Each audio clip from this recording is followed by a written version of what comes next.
Hi guys, welcome back to my channel. Today is Q&A part 2. If you haven't already, I posted a Q&A a couple of days ago, so go and check that out on my channel. So basically what I'm going to do, got the questions on my phone again, I'm just going to read through them and we're just going to carry on going through all of your questions. So at the end of the last video, I said to people if I didn't answer a question that you wanted to be answered, to drop it in the comments, and I've tried to get as many as I can without going overboard and making the video too long as well.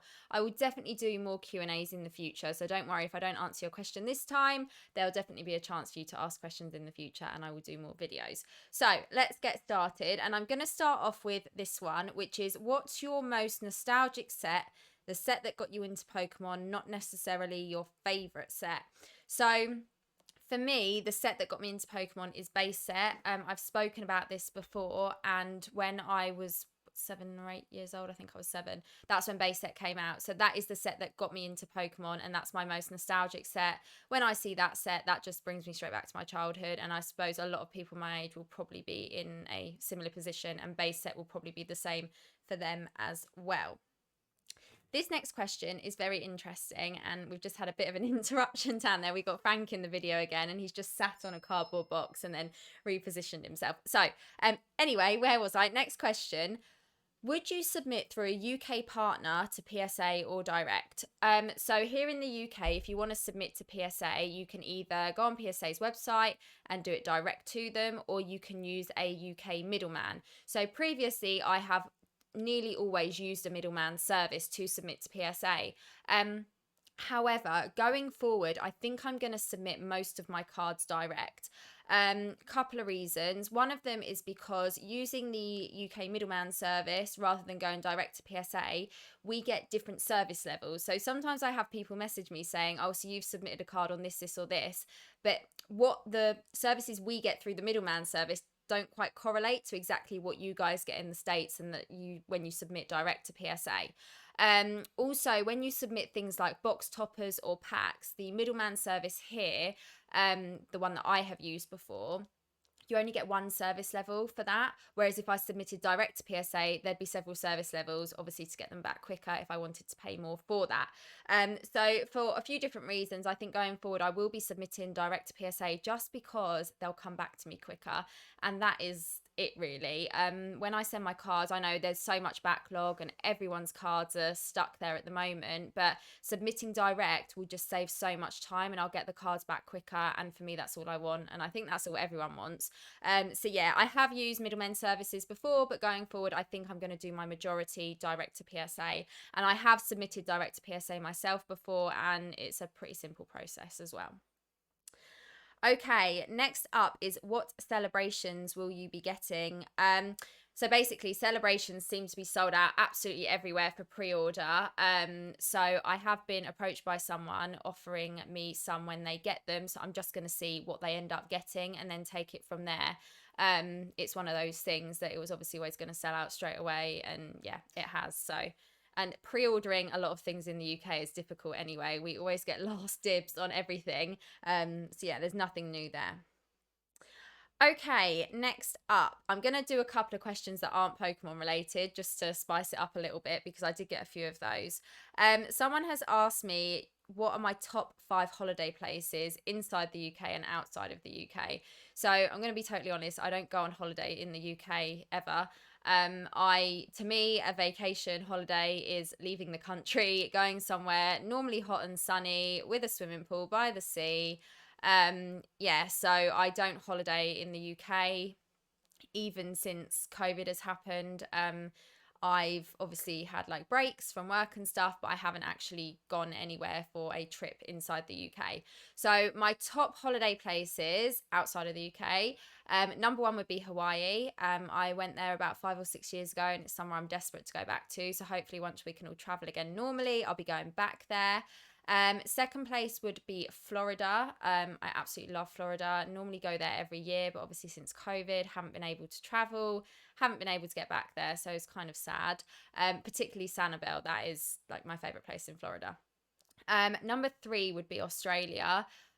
Was very, very lucky to travel to Australia just before COVID hit, so right at the beginning of 2020, and had planned to go back at the end of 2020, and then obviously the world pretty much shut down. So don't know when I'm going to be able to get back there, but hopefully one day, and hopefully one day soon, we'll be able to get back there.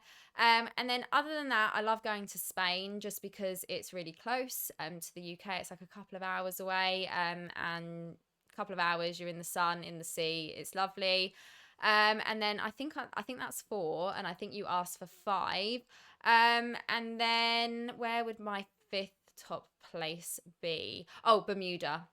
So I went to Bermuda a couple of years ago. So beautiful. Would definitely love to go back. Basically, I'd go on holiday for like 10 months of the year if I could. Obviously, in the real world, that can't happen. But I love traveling, and it's just such a shame with everything that's going on at the moment that we haven't been able to travel. So hopefully, we'll get back to traveling soon. So that was the non-Pokemon related question. Next up, we have got pros and cons of collecting in the background slash being part of the online community. So I think that means what are the benefits of keeping it maybe to yourself and not putting it online rather than sharing your collections on Instagram, YouTube, or whatever social platform you use. For me, I never used to share any of this online. It was something that I did. I collected personally, and obviously my friends knew about it and stuff, and my family, but I never put it anywhere on the internet. And then I decided to, and I think I was shocked at the amount of people that did the same thing. Obviously, I knew there were YouTubers out there that I'd watched. I knew there was a few Pokemon like Instagram profiles, but I didn't realize how many people actually shared their collections online. So for me personally, I've enjoyed sharing it online because I've met some really nice people. It's led me into doing trades and deals with other people that had I not been online, I wouldn't have met them. So for things like that and getting new contacts, like the networking side of things, I think it's great for that. Don't get me wrong, you're obviously going to always meet people on the internet that are out to do the wrong things and are bad, and etc etc. There's that whole side of the internet no matter what you do. But I think for me, I've really enjoyed meeting people that I have done through Instagram, through the whole online presence with Pokemon. So I think it's a good thing, but I know if you're quite a private person and you don't enjoy putting yourself out there, I wouldn't say you have to feel like you need to put everything on Instagram or put everything on YouTube. Like, if you want to keep it to yourself, keep it to yourself. If that makes you happy at the end of the day, you should do it because it's what you want to do, and not because 500 people are watching and you want, their opinions on it. So yeah, I would say do what you enjoy doing, and if you feel like putting it out there, you'll get to meet people and see other people's collections, then great. But if you don't want to do that, you don't have to. There's no rule book that says you must share everything on the internet. Yeah, so that's my view on that. Obviously not everyone's going to agree with that, but that's just how I feel about it personally. Okay, next question. Would you say you're primarily in the hobby as a collector, investor, or flipper? Now, I would say all three. Obviously, started off as a collector, always been a collector, always will be a collector.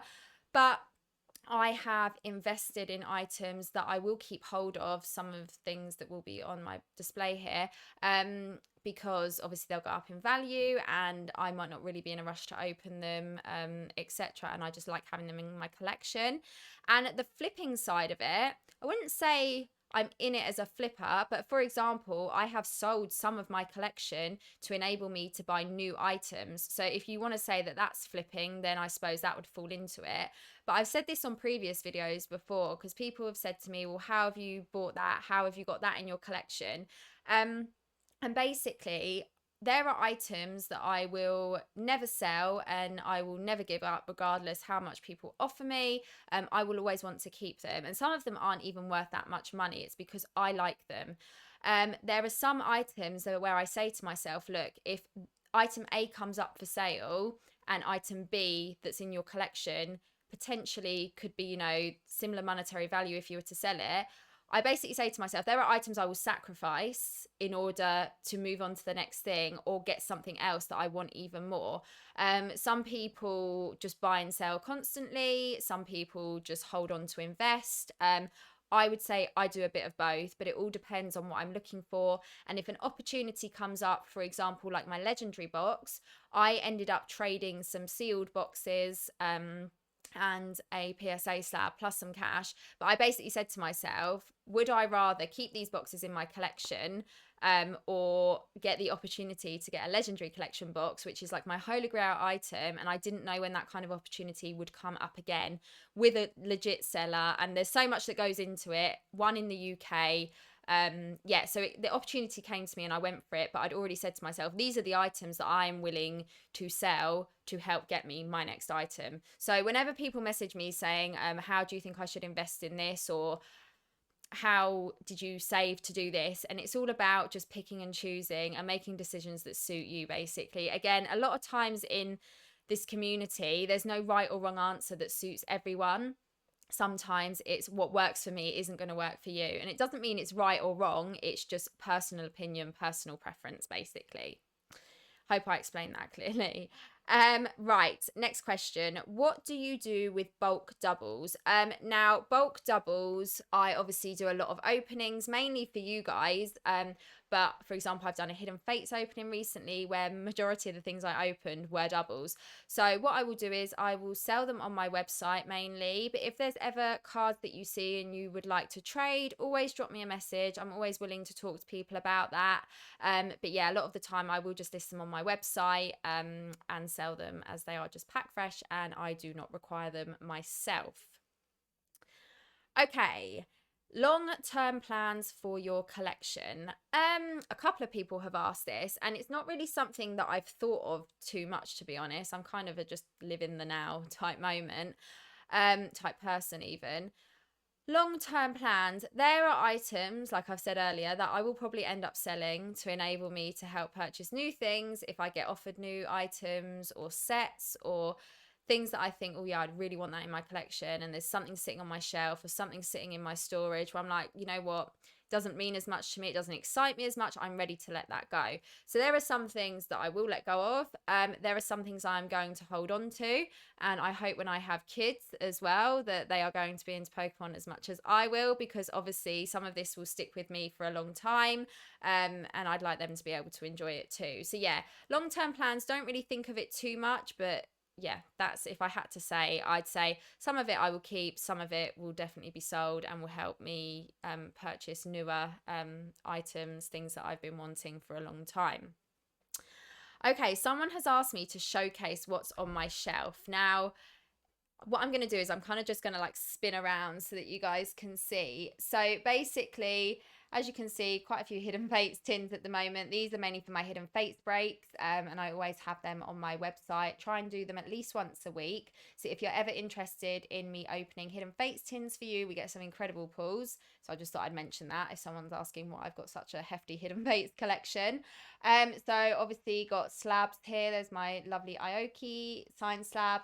Another signed slab there, signed slab by Arita. That's a Pikachu. I kind of used to have like a little Pikachu, what would you call it? Like a little Pikachu shrine, but I've ended up moving all my Pikachus around now. What else have I got? Obviously my legendary box there, the really, really creepy Squirtle, which I need to get rid of these things because they give me nightmares. When I posted them on Instagram, people were like, what the hell are they? They're actually awful, but I do think they're quite funny. I've got it's really hard because my arm moves in the opposite way. I've got a sealed base set theme deck there. The Mario Pikachu box. I had quite a lot of questions about this because people always see it on my backdrop.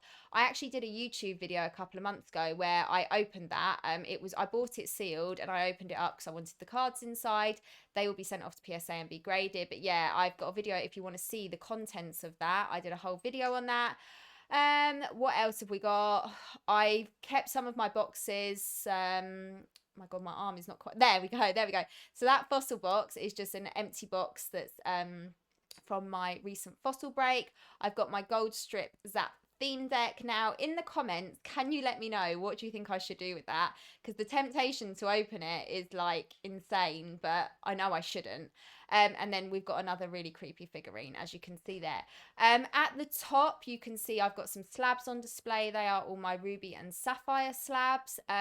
And not all of this is always here. So basically, I have storage with things, and then I have my display here. So when I film videos and when I take my pictures on Instagram, you'll see that not everything is in the same place all the time, because obviously things come and go from my storage, and then I move everything around as well. And then I'm going to spin this way and I'm going to move like that. So we got the base set box that you can see right next to my head. I've got some, what else have I got here? Another creepy figurine. I've got some of the CDs there. I've actually got 2 of those. Love them. I did have, oh yeah, Sealed Southern Islands there. That's also, if you follow me on Instagram, you'll know I love Southern Islands, and I keep that sealed one on the display there. I've got my signed base set packs. I feel like a weather woman and my arm is like not doing the right thing. I've got my signed base set packs. I actually posted them for the, not for the first time. I've posted them before on my Instagram, but a very long time ago. So I reposted them the other day. People love them. People asked if I'm going to open them, and the answer is no. They're signed. I've got no plans on opening them. They are for display purposes only. What else have I got? I've got some Arceus packs up there. ETBs, got the Game Boy game down there, and then at the top I've got like a Pikachu plushie, but his head's kind of being cut off. I've then got a few, the top is kind of like my overflow area, where I basically don't have room for it at the moment, but I've got some jumbos up there, another Game Boy game. I've got my Pikachu World cards, my promos, and then I've got the massive Charizard that's right up there. It's such an incredible card. It's absolutely, it's like this big, but I've posted a picture of that on my Instagram, so go and check that out if you haven't seen that. So sorry, that was a bit long-winded, but I kind of just wanted to point out all the kind of different things I've got behind me. So yeah, that is my display. So that is the end of the questions. I've basically, if, like I said before, if your exact question wasn't answered, I got lots of similar questions, like in bulk. So I got like 10 of the same question. So I kind of just cut it down. So I hope I've covered everything, but I will be doing more Q&As in the future. So if a question you wanted to ask didn't get asked, or I didn't manage to get round to your question, don't worry, I will do another one of these maybe in a couple of months' time, or even maybe next month. And I will put a poll out on my story, and you can leave me some questions on my comments on YouTube. And you can, ask me whatever you want, and we'll do another one of these if you missed out. Now, before I finish, I did want to mention a couple of things, and this is for the members of my channel. So if you are a member of my channel, and if you are, thank you very much. I really, really appreciate you. If you're a member of my channel, you'll know that you get things like members giveaways, members discount codes, members only posts that obviously give you details maybe about upcoming box breaks before anyone else knows about them, etc., etc. And basically, the month of July, the giveaway item that I am giving away is going to be this legendary reverse Dodrio. Legendary collection is my favorite, and this is a slab from Tree Frog Grading. So yeah, I will be giving this away to one of my members, and basically all you have to do is be a member. At the end of every month for the giveaways, anyone who's a member, their name will go into a wheel, and I will do a giveaway video and announce the winner. So if you're a member, or you want to be in a chance of winning this card, be in for a chance of winning, just sign up to the membership and you'll be added to the list. And I also wanted to let you know, it is currently, when this video goes out, it's probably going to be about 5 p.m, maybe 5:30, and I am doing a discount code for members only this weekend. So you have until the end of the weekend to use that discount code for anything on my website. So if you buy something 50 quid or more, it's going to save you a bit of money. So I will be adding lots of singles over the coming weeks as well to the website, just for anyone who's interested. Obviously got my box breaks on there, my Hidden Fates tin breaks. There's always stuff going on the website, so make sure that you check it out every now and then. Everything's in the description below as well. So I just want to say thank you very much for all your questions. Had a lot of fun answering them. I will be doing another Q&A in the next month or so, so anything that got missed, we can cover that next time. If you haven't already, please leave a like, please subscribe, and please make sure to turn on the notification bell so that you are notified when I do a post or when I post a video. So thank you very much, and I will see you again soon.